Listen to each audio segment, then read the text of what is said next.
کا فرق نہیں پڑتا, میں تو یوز ٹو اس کا. زیادہ اس کا نقصان طارق جمیل صاحب کو ہو رہا ہے. اگر وہ اس سارے معاملے کے پیچھے نہیں ہے تو ان کو نقصان ہے. دیکھیں ہوا یہ تھا کہ آپ کو اچھی طرح پتا ہے کہ یہ ایک ٹیلی تھان تھی وزیر اعظم ہاؤس میں, صحیح, اور ہمیں یہ کہا گیا کہ یہ بالکل ایک غیر سیاسی پروگرام ہوگا, اس میں آپ نے کرونا ریلیف فنڈ کے لیے ڈونیشنز جو ہیں وہ مانگنی ہے. تو اس میں مجھے جو سینیٹر فیصل جاوید صاحب ہیں انہوں نے کانٹیکٹ کیا, تو انہوں نے کہا جی کہ وزیر اعظم صاحب نے کہا کہ حامد میر کو ضرور بلانا ہے کیونکہ اس کے ساتھ جو بھی ہمارا معاملہ ہے, لیکن یہ ہے کہ وہ شوکت خانم کی فنڈ ریزنگ ہو یا نمل یونیورسٹی کی فنڈ ریزنگ ہو تو وہ ہمیشہ بڑا تعاون کرتا ہے, ایکسپیرینس بھی ہے. صحیح. تو ابھی کچھ مہینے پہلے دسمبر 2019 میں بھی شوکت خانم کی فنڈ ریزنگ تھی, تو وہ بھی بنی گالہ میں وزیر اعظم صاحب کی اپنے جو ذاتی رہائش گاہ ہے وہاں سے ہم نے ٹیلی تھون کی تھی, تو اس میں بھی میں شریک ہوا تھا. تو فیصل جاوید صاحب نے کہا کہ آپ نے ضرور آنا ہے. صحیح. اب میرے لیے بڑا مسئلہ تھا. دیکھیں کہ جنگ کے ایڈیٹر ان چیف میر شکیل الرحمان صاحب جو ہیں وہ نظر بند ہیں. صحیح. اور میں عمران خان صاحب کے ساتھ بیٹھ کے تو ٹیلی تھون کر رہا ہوں, تو بڑا مسئلہ تھا میرے لیے. خیر میں نے بڑا سوچا, اپنے کولیگس کے ساتھ مشورہ کیا, تو انہوں نے کہا کہ یہ اگر ایک غیر سیاسی پروگرام ہے اور ایک انسانی خدمت کا معاملہ ہے تو آپ چلے جائیں, اس میں کوئی حرج نہیں ہے. صحیح. ہمیں یقین دلایا گیا کہ یہاں پہ کوئی سیاسی بات نہیں ہوگی. خیر ہم چلے گئے جی, ہم وہاں پہ چلے گئے. اب ہمیں کہا گیا کہ 4 سے لے کے 6 بجے تک ہوگا, یہ 2 گھنٹے کا. صحیح. تو ہم چلے گئے, بیٹھ گئے وہاں پہ. تو اب 6 سے وہ بات 7 تک چلی گئی. 7 بجے تک معاملہ چلا گیا. اب آپ نے اگر غور کیا ہو تو میں نے اس پوری ٹیلی تھون میں 3 گھنٹے کی ٹیلی تھون میں کوئی ایک سیاسی سوال نہیں کیا. جب میرے کچھ کولیگز جو ہیں وہ سیاسی معاملات کی طرف جانے کی کوشش کرتے تھے, ایون جب وزیر اعظم صاحب نے بھی سیاست پہ بات کی تو میں نے ان کو بھی درخواست کی کہ آپ فنڈ ریزنگ پر فوکس کریں. صحیح. وہاں پر ہمیں کہا گیا جی کہ آخر میں مولانا طارق جمیل نے دعا کروانی ہے. صحیح. تو 7 بج گئے. تو طارق جمیل صاحب کو جب فیصل جاوید نے کہا جی اب آپ دعا کروائیں, آپ وہ نکال کے دیکھ لیں کہ انہوں نے دعا سے بات شروع نہیں کی, انہوں نے تقریر شروع کر دی. اور پھر انہوں نے یہاں تک کہا کہ کیونکہ آپ نے مجھے اتنی دیر بٹھایا ہوا تو اب میں بھی آپ کا ٹائم اچھا اب مغرب کی اذان ہو چکی ہے. آپ کو پتا مغرب کی اذان کتنے بجے ہوتی ہے؟ صحیح. ٹھیک ہے, تو مغرب کی اذان ہو چکی ہے اور وہاں پر بہت سے ایسے لوگ ہیں جو نماز مغرب بھی ادا کرتے ہیں, اس میں وزیر اعظم صاحب بھی ہیں. صحیح. تو ہم اب اس پریشانی کا شکار ہیں کہ مغرب کی اذان ہو گئی ہے, کچھ لوگوں نے نماز بھی پڑھنی ہے. اگلے دن رمضان شروع ہو رہا تھا کہ لوگ جو ہیں وہ بڑے اہتمام سے نماز پڑھتے ہیں, تو طارق جمیل صاحب کی تقریر ختم نہیں ہو رہی. اچھا, اور تقریر جو ہے وہ اس میں پھر وہ اجڑا چمن کا قصہ لیا ہے. صحیح. اب جناب 7:20 ہو چکے ہیں, میرے ساتھ ہی بیٹھے تھے فیصل جاوید صاحب. میں نے ان کو کہا کہ فیصل جاوید صاحب ہمارے 8 بجے لائیو پروگرام ہے, اور کئی اینکرز وہاں بیٹھے تھے. ہاں, اس میں کامران شاہد صاحب میرے سامنے بیٹھے تھے, وہ بھی مجھے اشارے کر رہے تھے. مالک صاحب اس طرف بیٹھے تھے, ان کا پروگرام نہیں تھا لیکن انہوں نے بھی کہیں جانا تھا. تو ہم اب پریشان ہو رہے تھے کہ یہ 8 قریب آ رہی ہے اور طارق جمیل صاحب کی دعا شروع نہیں ہو رہی. اس کی وجہ سے وہاں بے چینی کا شکار تھے. تو انہوں نے جا کے دعا جو ہے وہ ختم کی ہے کہیں 7:30 بجے کے قریب. ٹھیک ہے, اب اس میں انہوں نے بہت سی ایسی باتیں کی کہ جس پہ سوال اٹھانا جو ہے وہ جائز تھا. میں نے جو پھر وہاں سے پھر طارق فیصل جاوید صاحب کو میں اپنے ساتھ ہی ادھر لے آیا یہاں پہ, تو انہوں نے ہمارا شکریہ ادا کیا. تو میں نے پھر اپنی ٹرانسمیشن میں اپنا جو پروگرام تھا میں نے صرف یہ کہا کہ یہ جو طارق جمیل صاحب نے کہا کہ ایک میڈیا چینل کا جو مالک ہے اس نے مجھے کہا کہ اگر میں جھوٹ ختم کر دوں تو پھر تو میرا چینل چل ہی نہیں سکتا. تو میں نے کہا آپ کو اس کا نام بتانا چاہیے کیونکہ اس کی وجہ سے تمام ٹی وی چینل کے مالکان اور تمام ٹی وی چینل مشکوک ہو گئے, اور طارق جمیل جیسی شخصیت جو ہے اس کی وجہ سے اس طرح کے شکوک و شبہات نہیں پھیلنے چاہیے. دوسری باتیں جو تھی نا وہ بعد میں آتی ہیں کہ جی سارے جھوٹ بولتے ہیں اور بے حیائی جو ہے اس کی وجہ سے کرونا وائرس پھیلا. تو میں نے ایک سوال اٹھا دیا اپنے پروگرام میں, فیصل جاوید صاحب نے اس پہ کوئی اعتراض نہیں کیا. اسی دن کامران شاہد صاحب نے بھی پروگرام کیا, اسی دن جاوید چودھری صاحب نے بھی پروگرام کیا. جاوید چودھری صاحب کے پروگرام میں طارق جمیل صاحب نے کہا کہ صرف 2 صحافیوں کو میں ایماندار مانتا ہوں, ایک آپ ہیں اور ایک حسن نثار صاحب. وہاں سے جو ہے نا یہ اس بحث نے نیا ٹرن لیا. آپ غصہ ہو گئے تھے اس بات پر کہ نہیں مجھے تو کوئی غصہ نہیں آیا. صحیح. اچھا, تو اگلے دن کیونکہ میرا تو ویسے میں آپ کو بتاؤں میری طارق جمیل صاحب سے مجھے نہیں یاد کہ میں کبھی زندگی میں ان کو براہ راست میری کوئی ان سے ملاقات ہوئی ہے. کبھی فون پہ بھی میری ان سے بات نہیں ہوئی, مجھے یاد نہیں ہے. ہو سکتا ہے کہ کوئی 15-20 سال پہلے ان کو یاد ہو، لیکن مجھے نہیں یاد پڑتا کہ میں کبھی میں نے ان کو دور دور سے دیکھا ہے صحیح، اچھا، ایز اے صحافی. میں اخبار کا ایڈیٹر بھی رہا ہوں، میں جیو میں بھی 17-18 سال سے کام کر رہا ہوں. میں دور دور سے دیکھا ہے کہ نواز شریف کی کابینہ کے اجلاس میں جا رہے ہیں، پرویز مشرف کے پاس جا رہے ہیں، عمران خان صاحب کے پاس جا رہے ہیں. میں بیگم کلثوم نواز کی میں نے نماز جنازہ پڑھی تھی، وہ نماز جنازہ انہوں نے پڑھائی تھی. اس وقت ان پر تحریک انصاف نے بڑی ان کے ساتھ وہی کام کیا تھا جو ابھی کر رہے ہیں. ہاں تو نہیں، ساری تحریک انصاف والے نہیں کر رہے، پتہ نہیں کون لوگ ہیں وہ، لیکن نام تحریک انصاف کا استعمال کر رہے ہیں. کم از کم تحریک انصاف والے ہمیں یہی کہہ رہے ہیں. تو اب اگلے دن طارق جمیل صاحب جو ہے وہ محمد مالک صاحب کے پروگرام میں آئے ہم ٹی وی پہ. ابھی پروگرام شروع ہوا ہے، ابھی ان سے کسی نے کوئی سوال نہیں کیا، تو انہوں نے کہا جی کہ میں آپ سے غیر مشروط معافی مانگتا ہوں اور بغیر کسی دلیل کے مانگتا ہوں، کوئی بغیر کسی دلیل کے مانگتا ہوں. تو بات انہوں نے وہاں پہ ختم کر دی، لیکن اس کے ساتھ ساتھ وہ پھر کچھ بولتے رہے. تو میں نے ان سے یہ کہا کہ آپ اس میڈیا چینل کے مالک کا نام بتا دیں. انہوں نے کہا میں نام نہیں بتاتا. یہ غیبت میں آتا ہے. پھر محمد مالک صاحب نے کہا جی اگر آپ نے معافی مانگ لیا تو پھر بات ختم ہوگی. تھوڑی سی گفتگو کے بعد ہم نے بات ختم کر دی وہاں پہ. وہ جو مجھے لگتا ہے نا کہ جو انہوں نے غیر مشروط معافی مانگی ہے، ہم نے نہیں مطالبہ کیا، انہوں نے خود مانگی. اس پر کچھ لوگ جو ہیں وہ ان کی انا کو بڑی ٹھیس پہنچی کہ یار وہ یہ تو سچے ثابت ہو گئے ہیں صحافی. تو لہذا انہوں نے کمپین شروع کر دی ہمارے خلاف، اور ہمیشہ کی طرح بہت گندی گندی گالیاں دیں، بہت الزامات لگائے. میں نے زیادہ ویسے فالو نہیں کیا، مجھے بی بی سی والوں نے فون کر کے بتایا کہ آپ کے خلاف کوئی ٹرینڈ چل رہا ہے کہ آپ معافی مانگیں. میں نے کہا میں نے کیا کیا میں معافی مانگوں. اچھا ویسے میں تو فالو کر رہا ہوں اور دیکھ رہا ہوں کہ مسلسل ایک پورا جو میدان جنگ ہے وہ کھڑا کیا. تو اس میں آپ مجھے ایک سوال کا جواب دینا جی، یہ بتائیں کہ وہ جس قسم کی زبان مولانا طارق جمیل صاحب کے حامی استعمال کر رہے ہیں، تو کسی عالم دین کے حامی رمضان المبارک کے مقدس مہینے میں جب اس طرح کی زبان استعمال کریں تو اس عالم دین کے بارے میں آپ کی کیا رائے قائم ہو؟ میری عالم دین سے زیادہ یہ ہے کہ شاید یا تو مولانا طارق جمیل صاحب کی دعاؤں نے اور تقریروں نے ان پر اثر نہیں کیا، یا الٹا اثر ہو گیا، یا انہوں نے کبھی ان کی تقریر سنی نہیں ہے. میرا خیال ہاں یہ 3 چیزیں ہو سکتی. اچھا میرے صاحب، لیکن جو بات طارق جمیل صاحب کر رہے تھے اور وہ یہ کہہ رہے تھے کہ پاکستانی میڈیا جھوٹ بولتا ہے. میں نے خود دیکھا کہ آپ کا ایک کلپ ہے بیگم نواز شریف کے ساتھ، اس میں تو آپ خود مان رہے ہیں کہ پاکستانی میڈیا جھوٹ بولتا ہے، ہم 10% زیادہ سچ بتائیں. دیکھیں نا، یہ آپ 10% آپ ایگزیکٹلی دیکھیں نا، یہ کتنی پرانی بات ہے، 10 سال پرانی بات ہے، تقریباً 10 سال پرانی. ٹھیک ہے، 10 سال پرانی. اس میں میرا خیال ہے وہ کسی پروگرام کا کلپ ہے. صحیح. اس میں جو مجھے یاد پڑتا ہے کہ میں نے یہ کہا تھا کہ ہم زیادہ سے زیادہ 10% سچ بول سکتے ہیں. ٹھیک ہے، یہ 2010 میں میں نے کہا تھا. اس کے بعد میں نے یہ بھی کہا ہے کہ اب ہم 5% پہ آ گئے ہیں. تو بھائی اسی لیے یہ جو آپ کرتے ہیں صحافیوں کے ساتھ، جو لوگ کرتے ہیں اور کرواتے ہیں، انہی کی طرف تو میں اشارہ کر رہا تھا. پرویز مشرف جو ہے اس نے تو ہم پر صرف پابندی لگائی، ٹھیک ہے نا، میرے پہ بھی پابندی لگائی اور بھی لوگوں پر پابندی لگائی. 2010 میں کیا ہو رہا تھا ہمارے ساتھ؟ جب بیگم نواز شریف جو ہے اس نے جب یہ انٹرویو کیا تو 2010 تھا، میرا خیال ہے اکتوبر کا مہینہ تھا. اس وقت کیا ہو رہا تھا؟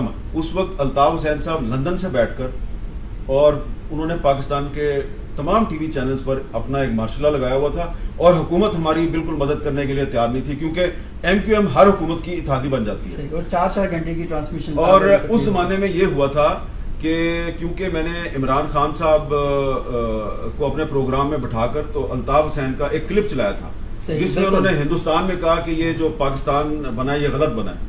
تو اس کے بعد MQM والے جو ہیں انہوں نے کراچی میں جیو ٹی وی کو بند کر دیا. تو پیپلز پارٹی کی حکومت ہماری مدد کرنے کے قابل نہیں تھی، کوئی بھی ہماری مدد نہیں کر رہا تھا. اچھا، اور پیپلز پارٹی کی حکومت نے میرا اور جیو ٹی وی کا بائیکاٹ کیا ہوا تھا، اور ہم بہت پریشر میں تھے، ہمارے اشتہار بھی بند کیے ہوئے تھے. اب آپ مجھے بتائیں کہ دھمکیاں آپ کو دے رہا ہے الطاف حسین بھی دے رہا ہے، پیپلز پارٹی کی حکومت بھی آپ سے ناراض ہے، ٹھیک ہے، اور جنرل پاشا صاحب DG ISI بھی ہیں، اور ان کے ساتھ آپ کی محبت تو ویسی بہت، تو اتنی زیادہ ہم پہ پریشر تھا. اور صرف ہم پہ بھی نہیں، اور اوروں پہ بھی. تو میں یہ کہہ رہا ہوں کہ ہم مشکل 10% سچ بول پاتے ہیں، میں ابھی بھی اس پہ قائم ہوں. اور اب تو ہم اس سے بھی کم سچ بول پاتے ہیں، اس لیے کہ جب سے تحریک انصاف کی حکومت آئی ہے تو آپ چھوڑ دیں پاکستان میں کسی نے کیا کہا. جو ورلڈ پریس فریڈم انڈیکس ہے جو ابھی تھوڑے دن پہلے جاری ہوا ہے اس میں پاکستان 3 پوائنٹ نیچے آ گیا. تو پھر طارق جمیل صاحب بات صحیح کر رہے ہیں نا؟ کیا انہوں نے کہا ہے کہ میڈیا جھوٹ بولتا ہے؟ میڈیا جھوٹ بولتا ہے، ان کو یہ بھی بتائیں کہ سارا میڈیا جھوٹ نہیں بولتا. جو لوگ سچ بولنے کی کوشش کرتے ہیں ان کو گولیاں ماری جاتی ہیں. صحیح بالکل. ٹھیک ہے, ان کو گولیاں ماری جاتی ہیں. 120 صحابی پاکستان میں شہید ہو چکے ہیں. اچھا, ان پر پابندیاں لگائی جاتی ہیں, جھوٹے مقدمات بنائے جاتے ہیں, لیکن وہ پھر بھی کھڑے رہتے ہیں. ٹھیک ہے, انہوں نے بات ایک مالک کے بارے میں کی ہے نا, تو مالک کا نام لینے کی ان میں جرت نہیں. آپ دیکھیں یہ جتنے بھی لوگوں نے پروپیگنڈا کیا ہے, جھوٹ بولا ہے, صحیح, وہ یہ نہیں پوچھ رہے آپ سے مالک کا نام بتائیں. وہ یہ نہیں, وہ کہہ رہے ہیں حامد میر تم معافی مانگو. حامد میر کس چیز کی معافی مانگے؟ حامد میر تو اس لیے اس نے سوال اٹھایا تھا کہ وہ تو گولیاں کھاتا ہے آپ کے لیے, اور اس کو آپ جھوٹے الزامات لگاتے ہیں, گاڑی کے نیچے بم لگاتے ہیں. کیا وہ جو میری گاڑی کے نیچے بم لگا تھا اس کی ذمہ داری کس نے قبول کی تھی؟ اس وقت تحریک طالبان کا نام سامنے آیا. اس کا کون تھا ترجمان؟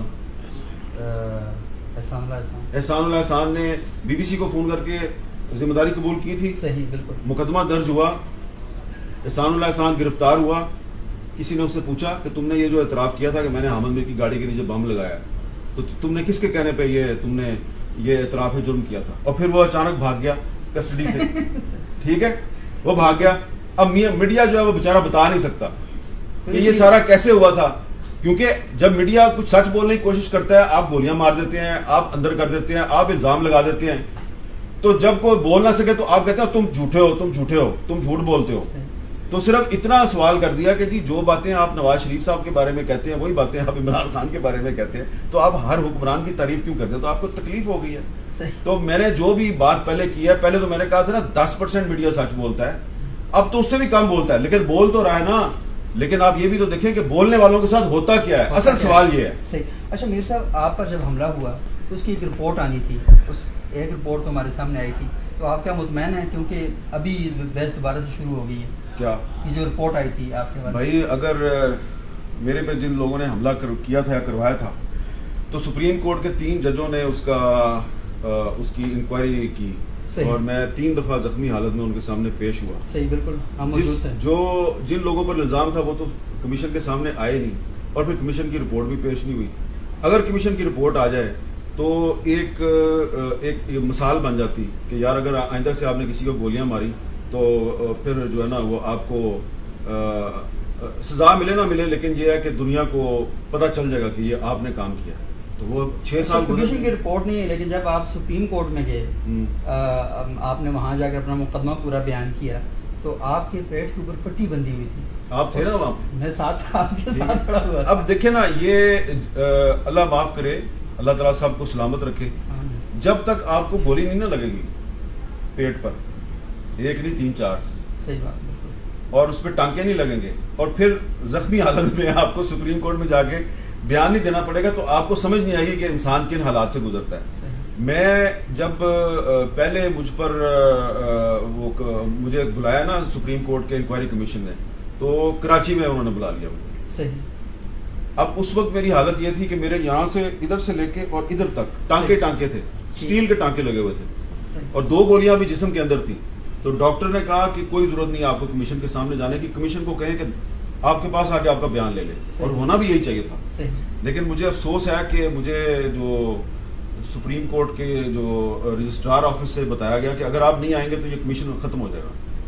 تو میں نے کہا کہ پلیز دیکھیں میں وکٹم ہوں, تو جج صاحبان سے کہیں کہ وہ آ جائیں, میں تو آ نہیں سکتا. انہوں نے کہا نہیں, اگر آپ نہیں آئیں گے تو کمیشن ختم ہو جائے گا. میں نے ڈاکٹر انعام پال کی مرضی کے خلاف فیصلہ کیا کہ میں کمیشن کے سامنے جاؤں گا, تو میں ویل چیئر پہ بھی نہیں بیٹھ سکتا تھا. مجھے انہوں نے اس طرح اٹھایا, اسٹریچر پہ ڈالا, کسی طریقے سے مجھے پہنچا دیا سپریم کورٹ کراچی رجسٹری. جب میں وہاں ججوں کے سامنے گیا, مجھے دیکھ کے پریشان ہو گئے. تو مجھے انور ظہیر جمالی صاحب جو چیف جسٹس تھے, انہوں نے کہا آپ کا تو خون نکلا ہے. میں نے کہا یہ خون اس لیے میرا نکل رہا ہے کہ ٹانکے ٹوٹ گئے ہیں, جو سٹچز ہیں وہ ٹوٹ گئے ہیں, کیونکہ ابھی تو تازہ زخم ہے, تو سٹچز ٹوٹ گئے ہیں, لیکن آپ میرا بیان ریکارڈ کریں. انہوں نے کہا کہ نہیں, آپ کی حالت ایسی نہیں کہ ہم آپ کا بیان ریکارڈ کریں, ہم آپ کو پھر دوبارہ بلائیں گے, آپ جائیں.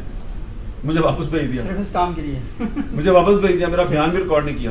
اب اس کے بعد پھر مجھے انہوں نے میں کراچی میں ہسپتال میں داخل ہوں. پہلی ہیئرنگ کراچی میں ہوئی ہے, میں پہنچ گیا, انہوں نے بیان ریکارڈ نہیں کیا. دوسری ہیئرنگ انہوں نے اسلام آباد میں رکھی اور مجھے اسلام آباد بلا لی. میں تو یہ سمجھا کہ یہ چاہتے ہیں کہ میں آؤں ہی نہ. ٹھیک ہے, اب میں وہاں سے جناب پھر میرے لیے یہ ڈبل ہو گیا, ایک ڈبل مشکل ہوگی. کہ پہلے میں ہسپتال سے ایئرپورٹ جاؤں, ایئرپورٹ سے میں جہاز میں چڑھوں, جہاز میں پھر میں 2 گھنٹے جہاز میں رہوں, پھر میں جہاز سے اتروں. خیر میں نے کسی طریقے سے یہ بھی مینیج کیا. تو جب میں دوبارہ نکل رہا تھا وہاں سے تو مجھے ڈاکٹروں نے کہا کہ تمہارے پہلے بھی ٹانکے ٹوٹ گئے تھے, تو اب تم نے نا ایبڈومینل بائنڈر جو ہے نا وہ لگا رہے ہیں. اس کو کہتے ہیں, وہ پٹی نہیں ہے, وہ ایبڈومینل بائنڈر ہے. وہ ایبڈومینل بائنڈر اس لیے لگاتے ہیں کہ اگر آپ کا اندر کوئی زخم ہے اور سٹیچز لگے ہوئے ہیں تو وہ بائنڈ کر کے رکھتا ہے, آپ کے جسم کو باندھ کے رکھتا ہے تاکہ آپ کے سٹیچز نہ ٹوٹیں. بجائے کہ آپ میرے سے ہمدردی کریں کہ میں سٹیچز لگے ہوئے جسم کے ساتھ میں وہاں پہ پہنچوں, آپ مذاق اڑا رہے ہیں.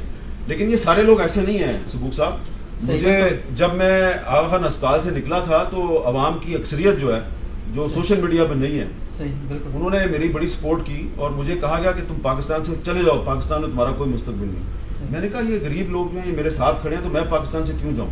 تو میرا جو اصل قصور ہے نا, جس کی وجہ سے یہ کچھ لوگ سوشل میڈیا پہ ابھی تک گالیاں دیتے ہیں, وہ یہ ہے کہ یار اس کو گولیاں بھی مار دی ہیں, یہ پھر بھی ٹی وی پہ آتا ہے, یہ پاکستان چھوڑ کے نہیں جاتا, اب اس کو اور تو کچھ نہیں کہا, اس کو گالیاں دو. بم بھی لگایا تھا گاڑی کے نیچے پھر بھی نہیں بھاگا. یہ مسئلہ ہے ان کا. اچھا امیر صاحب, یہ باتیں ساری اپنی جگہ پر ہیں اور کچھ واقعات کے ہم خود میں نہیں شاہد ہیں. آپ تو بلکہ جب آپ پر خاتانہ حملہ ہوا اس وقت بھی آپ تو ایک عدالت میں پیشی کے لیے جا رہے تھے, ایک کیس آپ کے اوپر تھا تو آپ پیشی کے لیے جا رہے تھے. تو یہ مجھے بتائیں کہ آپ کے اوپر یہ بھی الزام ہے کہ جب ممبئی اٹیکس ہوئے تھے تو اس وقت پوری دنیا خاموش تھی اور آپ پر الزام لگایا جا رہا ہے کہ آپ اجمل قصاب کا دنیا کو بتا رہے تھے کہ یہ پاکستانی ہے, یہ پاکستانی ہے. اب اس میں چیلنج کرتا ہوں کہ آپ اس کا بھی کوئی انکوائری کمیشن بنا لیں. صحیح. ایک بہت محترم اور اہم شخصیت جو ہے اس نے کچھ ٹی وی چینلز کے مالکان کو اپنے سامنے بٹھایا اور کہا کہ دیکھیں حامد میر جو ہے وہ اجمل قصاب کے گاؤں چلا گیا اور اس نے اجمل قصاب کے گاؤں میں جا کے اس کے گھر کے سامنے کھڑے ہو کے, دروازے کے سامنے کھڑے ہو کے پروگرام کر دیا کہ یہ اجمل قصاب کا گھر ہے. صحیح. دیکھ کتنا غلط کیا حامد میر نے. وہاں پہ جو مالکان بیٹھے ہوئے تھے سب کو پتا تھا کہ یہ بات غلط کر رہا ہے. صحیح.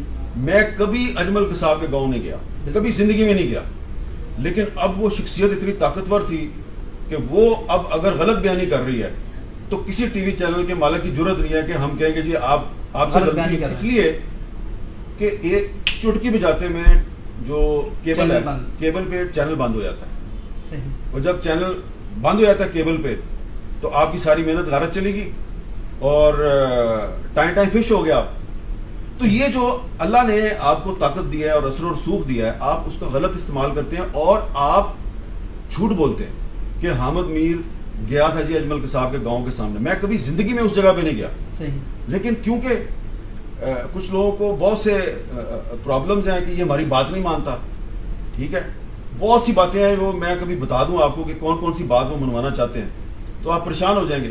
تو کیونکہ میں نیشنل انٹرسٹ میں کوئی بات ہو, پبلک انٹرسٹ میں بات ہو, مان جاتا ہوں میں فوراً.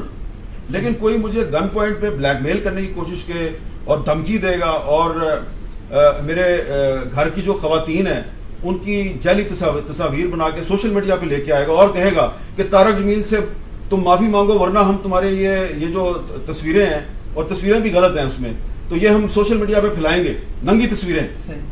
تو میں تو معافی نہیں مانگوں گا ایسی صورتحال میں. اور جو لوگ یہ کروا رہے ہیں وہ میرا نقصان تو نہیں کر رہے, وہ تو اپنا نقصان کر رہے ہیں. اگر آپ مسلمان ہیں تو اللہ تعالیٰ آپ سے خوش ہوگا کہ آپ کسی کے گھر کی خواتین کا نام لے کے رمضان کے مقدس مہینے میں گندی گالیاں نکال رہے ہیں اور ان کی جعلی تصویریں بنا رہے ہیں اور سوشل میڈیا پہ پھیلا رہے ہیں اور مطالبہ کیا کر رہے ہیں, طارق جمیل سے معافی مانگو. لیکن حامد میر صاحب یہ بات درست ہے, لیکن آپ نے جب وہاں پر جو ٹیلی تھون ٹرانسمیشن ہوئی ساری, لیکن میں نے دیکھا کہ کچھ اور لوگ ہیں جو شاید اس ٹرانسمیشن کے حصہ نہیں تھے, وہ باہر تھے, لیکن وہ مولانا صاحب کی بڑی حمایت کر رہے ہیں. وہ آپ کی مخالفت کیوں کر رہے ہیں؟ ہاں یہ بات مجھے نہیں پتا کہ کچھ لوگ مخالفت کیوں کر رہے ہیں, اور اس میں کچھ ایسے مرد و خواتین بھی ہیں جن کے میرے ساتھ بہت اچھے تعلقات ہیں, بہن بھائی والے تعلقات ہیں, برادرانہ تعلقات ہیں. تو مجھے بھی سمجھ نہیں آئی, تو اس میں مجھے بھی سمجھ نہیں آئی کہ یہ کیوں ایسے کر رہے ہیں.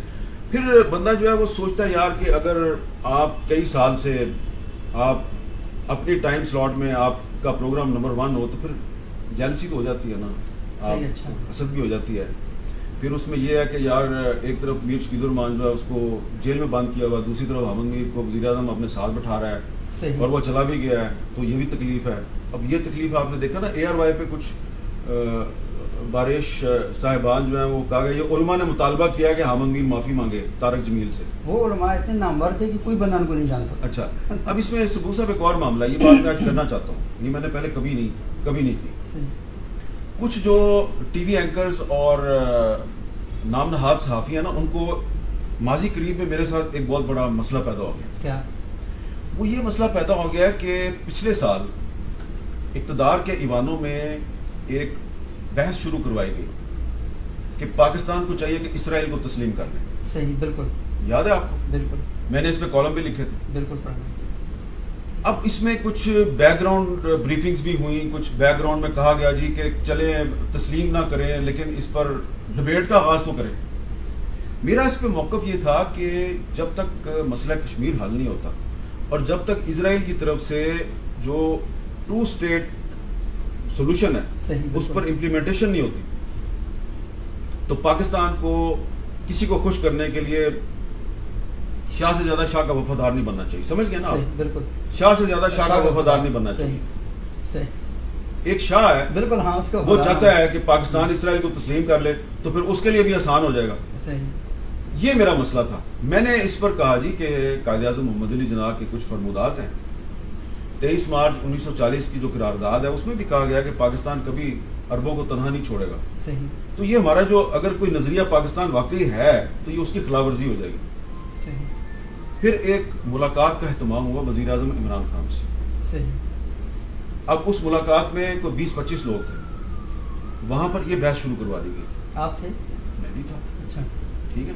وہاں پر یہ بحث شروع کروا دی گئی اور ہمارے کچھ کولیگز جو ہیں اینکر جو ہیں وہ صحافی کی بجائے بن گئے مشیر اور انہوں نے مشورے دینے شروع کر دیا جی وزیر اعظم صاحب اگر آپ اسرائیل کو تسلیم کر لینا تو پاکستان کے بڑے مسائل حل ہو جائیں گے. صحیح. اب وزیر اعظم صاحب جو ہیں وہ ان کی باتیں سنتے جا رہے ہیں. ایک مشورہ آیا ہے, دوسرا نے بھی وہی مشورہ دے دیا, تیسرے نے بھی وہی مشورہ دے دیا. میں اس طرح بیٹھا ہوا تھا لیفٹ سائڈ پہ وزیر اعظم کی. صحیح. اور میں نے دیکھا وزیر اعظم کے سر کے اوپر قائد اعظم کی تصویر لگی ہوئی ہے اور میں بڑے غور سے دیکھ رہا ہوں کہ عمران خان کی باڈی لینگویج کیا ہے. صحیح. میں کیونکہ ان کو بڑے عرصے سے جانتا ہوں مجھے اندازہ ہو گیا کہ عمران خان جو ہے وہ اندر سے تیار نہیں ہے اس معاملے پہ اور وہ ان سے ایگری نہیں کرتا اور وہ چاہ رہا ہے کہ یہ بحث ختم ہو جائے. تو اب کیونکہ سارے ہی مشیر بنے ہوئے نہیں, بحث ختم ہو جائے. بحث شروع کس نے کروائی؟ بحث تو اینکروں نے شروع کروائی, عمران خان نے تو نہیں شروع کی. صحیح. ٹھیک. وہ صحافی جو صحافی نہیں مشیر بننے کی کوشش کرتے ہیں انہوں نے بحث شروع کی نا, جو کہتے ہیں کہ میڈیا سچ بولتا ہے. صحیح. لیکن باہر آ کے انہوں نے کبھی نہیں بتایا آج تک صحیح کہ جی ہم نے مشورہ دیا تھا عمران خان کو اسرائیل کو تسلیم کر لو. صحیح. تو میں نے پھر وہاں پہ کہا کہ جناب وزیر اعظم یہ جو آپ کے سر کے اوپر تصویر لگی ہوئی ہے نا یہ قائد اعظم محمد علی جناح ہے, یہ آپ سے بڑا لیڈر ہے, میرا لیڈر یہ آدمی ہے. تو اس نے جو 23 مارچ 1940 کو جو قرارداد منظور کروائی تھی اس میں یہ کہا تھا کہ ہم کبھی عربوں کا ساتھ نہیں چھوڑیں گے, ہم فلسطینیوں کا ساتھ نہیں چھوڑیں گے. اور پھر جب پاکستان بن گیا تو اسرائیل کے وزیر اعظم نے رابطہ کیا کہ آپ ہمیں تسلیم کریں تو قائد اعظم نے اس کو کوئی جواب نہیں دیا. تو ہمیں بہت سوچ سمجھ کے فیصلہ کرنا چاہیے. میں ذاتی طور پہ کوئی بہت زیادہ نفرت نہیں کرتا یہودیوں سے. میں تو یہ کہتا ہوں کہ صہیونیت میں اور یہودیت میں فرق ہے. تو یہودی تو اہل کتاب ہے تو ورکنگ ریلیشن شپ میں کوئی فرق نہیں ہے, مسئلہ نہیں ہے. لیکن میرا موقف یہ تھا کہ اس صورتحال میں عمران خان جس پر ان کے سیاسی مخالفین یہودی ایجنٹ ہونے کا الزام لگاتے ہیں آپ اس سے یہ کام کروانے کی کوشش کر رہے ہیں تو یہ تو اگر اچھے طریقے سے وہ کرنے کی کوشش بھی کرے گا تو نہیں ہو سکے گا. تو عمران خان صاحب کو جب میں نے یہ کہا تو انہوں نے فوراً میرے سے ایگری کر لیا. اب وہ جن لوگ جو مشورہ دے رہے تھے کہ اسرائیل کو تسلیم کر لو انہوں نے اپنی سکی محسوس کی ہوگی کہ یار ہمارے سے اس نے اتفاق نہیں کیا عمران خان, یہ ہم سے یا حامد میر سے اتفاق کر رہا ہے. اور وہ اس وقت وہ اس کے بعد سے میں نے دیکھا کہ وہ تمام لوگ جو ہیں وہ کوئی موقع نہیں چھوڑتے کسی نہ کسی طریقے سے. ویسے تو میرے سامنے من کرتے رہتے ہیں جی آپ ہمارے بڑے بھائی ہیں, آپ ہمارے سینئر ہیں, لیکن جب بھی ان کا موقع ملتا ہے وہ اپنا غصہ ضرور نکالتے ہیں کہ یار اس نے وہاں پہ عمران خان کے سامنے اسرائیل کو تسلیم کرنے کی مخالفت کی تھی اور ہم کہہ رہے تھے کہ اسرائیل کو تسلیم کر لو.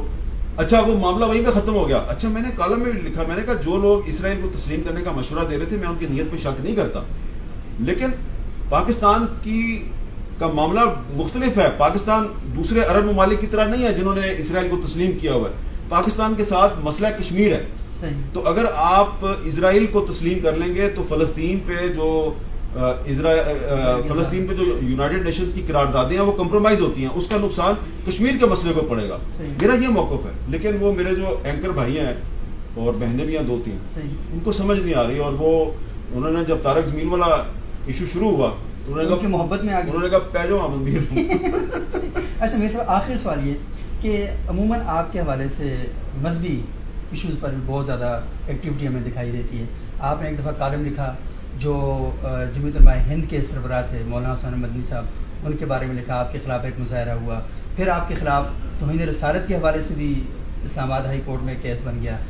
عموماً یہ رائے پائی جاتی ہے کہ آپ علماء اکرام کے مخالف ہیں. تو یہ ساری ایشو کیا ہے؟ میں کبھی کبھی تو آپ کو بہت بڑے علماء کے قریب دیکھتا ہوں, اور پھر جو مذہبی دیکھیں آپ کبھی جو ہوتا ہے نا, یہ ایک اکیڈیمک ڈبیٹ تو ہوتی رہتی ہے نا, علمی بحث مباحثہ ہوتا رہتا ہے. وہ جس آپ کالم کا حوالہ دے رہے ہیں وہ شورش کشمیری صاحب کی ایک کتاب کا میں نے حوالہ دے دیا تھا, اس پہ کچھ علماء ناراض ہو گئے. اب دو مولانا زاہد الراشدی صاحب جو ہیں وہ اسی مقدمہ فکر کے انہوں نے میرا ایک کالم لکھا ہے کہ میں سمجھتا ہوں کہ اگر آج شورش کشمیری صاحب اور مولانا ظفر علی خان زندہ ہوتے تو وہی لکھتے جو حامد میر لکھ رہا ہے. تو وہ شورش کشمیری صاحب کی کتاب کا ہی حوالہ تھا نا, تو وہ معاملہ ختم ہو گیا. تو اب اس میں دیکھیں کہ میں پاکستان کے تمام جو بڑے جید علماء ہیں ان کا احترام کرتا ہوں, اور کسی عالم دین سے صرف یہ مطالبہ کرنا کہ بھئی آپ نے ایک ٹی وی چینل کے مالک کا نام لیا ہے جو کہتا ہے کہ میں جھوٹ کے بغیر اپنا چینل نہیں چلا, پلیز اس کا نام بتا دیں تاکہ باقی مشکوک نہ ہو. آپ مجھے بتائیں یہ جائز سوال ہے کہ نہیں؟ یہ سوال جائز ہے, لیکن آپ طارق جمیل صاحب سے اگر فون کر کے ذاتی طور پہ پوچھیں کیوں انہوں نے ذاتی طور پہ بات کی ہے؟ انہوں نے ذاتی طور پہ بات کی ہے, انہوں نے ذاتی طور پہ بات نہیں کی ہے. اور دوسری بات یہ ہے کہ ایک اچھی چیز کی انہوں نے خود ہی معاملہ ختم کرنے کی کوشش کی, لیکن معاملہ ختم نہیں ہوا اور اس کے بعد سے وہ خاموش ہیں. وہ ان کے مداحوں نے نہیں, مداح نہیں ہے. اچھا, اس میں ان کے بہت قریبی لوگ بھی ہیں, اور ان کی خاموشی نے کچھ سوالات پیدا کیے ہیں کہ وہ کیوں خاموش ہیں. بھائی وہ دنیا کو کم از کم یہ تو بتا دیں کہ کیا آپ پر کسی نے معافی مانگنے کے لیے دباؤ ڈالا تھا؟ کسی نے دباؤ نہیں ڈالا ان پر. انہوں نے اپنی مرضی سے معافی مانگی اور غیر مشروط معافی مانگی, لیکن معافی مانگ کے وہ خاموش ہو گئے. اور اے آر وائی نے مجھ پہ الزام لگایا کہ میں نے مجبور کیا, میں نے مولانا طارق جمیل سے معافی منگوائی, حالانکہ انہوں نے پروگرام شروع کرتے ہوئے خود معافی مانگ لی تھی. تو وہ اب اگر اے آر وائی اگر جھوٹ بول رہا ہے تو میں اس میں کیا کر سکتا ہوں. تو یہاں تک تو مولانا طارق جمیل نے صحیح کہا تھا کہ میڈیا جھوٹ بولتا ہے, لیکن میرا موقف یہ ہے کہ سارا میڈیا جھوٹ نہیں بولتا اور سارے صحافی جھوٹ نہیں بولتے. اور جاوید چودھری صاحب کے بارے میں تو طارق جمیل صاحب نے کہا تھا نا کہ یہ سچ آپ سچ بولتے ہیں, تو ان کا کالم پڑھ لیں. آج کیا تاریخ ہے؟ 30 اپریل. آج ان کا کالم پڑھ لیں, اور انہوں نے یہ کہا ہے کہ صرف 1% لوگ جو ہیں ان کے بارے میں آپ یہ کہہ سکتے ہیں میڈیا میں وہ جھوٹ بولتے ہیں, باقی 99% کے بارے میں آپ یہ نہیں کہہ سکتے. اور طارق جمیل صاحب کہتے ہیں کہ وہ سچ بولتے ہیں. وہ سچ بولتے ہیں, ان کا سچ آج سامنے آ گیا. بہت شکریہ حامد میر صاحب. آپ نے ناظرین سنا حامد میر صاحب کو, اور حامد میر صاحب نے اپنے موقف کا اظہار کیا. آپ اس پر اپنی رائے دے سکتے ہیں. بہت شکریہ.